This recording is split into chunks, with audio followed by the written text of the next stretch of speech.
and welcome to SMTAI 2019 in Chicago. I'm joined by Jay Wimer from Valtronic. Hi, thanks for coming over to see us. Thank you. Now, can you give me a little bit of state of play with your business? Because you were just, before we started filming, you were telling me a little bit of how you've developed the business over the last few years. Yeah, so we really took a look at the marketplace and how things were progressing. So an important piece of the business is the design and development engineering. So with that in mind, we went out and hired a great engineer to head that whole department.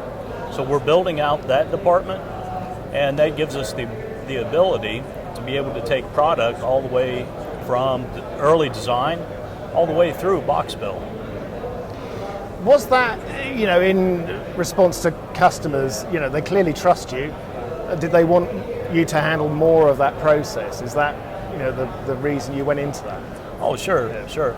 The first important thing in business is to listen to what your customers are asking. Yeah. So we heard, and we are a full 13485 as well as FDA registered facility. And we've been doing medical electronics for a number of years with a lot of history there.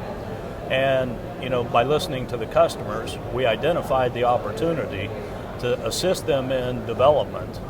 And, one of the important things that we always hear is design for manufacturability. So, at times, our customers' engineers may lose sight of that or not understand what it takes to actually manufacture.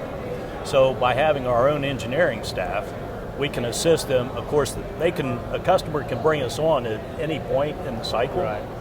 But, if we can assist to do the upfront design, we can build a lot of the necessary manufacturing steps in. So it helps customers with price and some other opportunities. Well, yeah, it's got to be more cost efficient, isn't it? I mean, it's Absolutely. straight away, yeah. I mean, it's one thing identifying that need.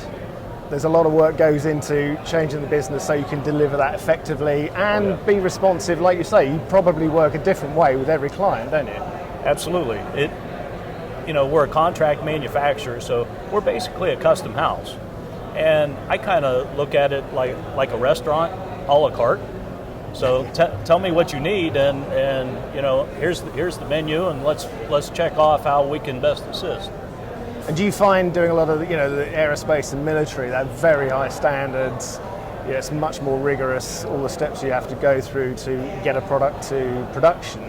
Do you find that filters down, that trickles down and informs everything else you do, the way you work for any customer? Everything in our shop, we hold the top level standards. And there's a niche for everybody. And I like to maintain our niche because I usually don't look at automotive or consumable type deals because that's better done elsewhere. I like the niche that we have, and we maintain that. And a show like this, is it a good chance to meet customers or new customers?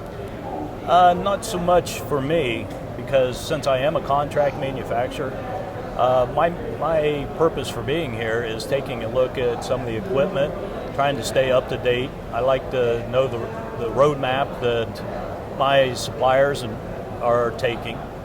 So that's an important piece. I'm actually looking to upgrade some of the equipment and expand some of our capability.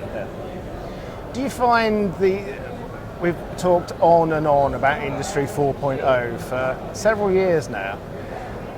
Is it one of these things that it's actually, there's a lot of hype there? There's a lot of, it's become marketing speak. Where's the reality for the small? A lot of these businesses are small businesses. You can't afford to just ditch everything and start from scratch. In some ways, I tend to be a bit conservative.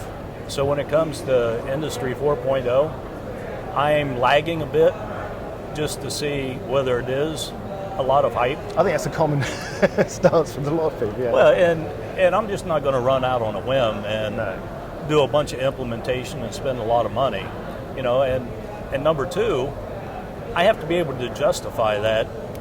Will my customers actually pay for that? Yeah. So there has to be a return. Yeah. And if there's no benefit you can actually offer the customers immediately, then it's a hard jump to take, isn't it? And even with some of the equipment that's available, is there truly a return? Now we do stand for quality, and if something's going to improve quality, that I look at. But otherwise, prove it to me. Exactly. Yeah. Well, it should be an interesting show. There's a lot here to talk through, and thanks for talking to us. I hope you have a successful show, and hopefully we'll catch up with you again next year. Okay. Hey, thanks a lot. Yeah, thank you.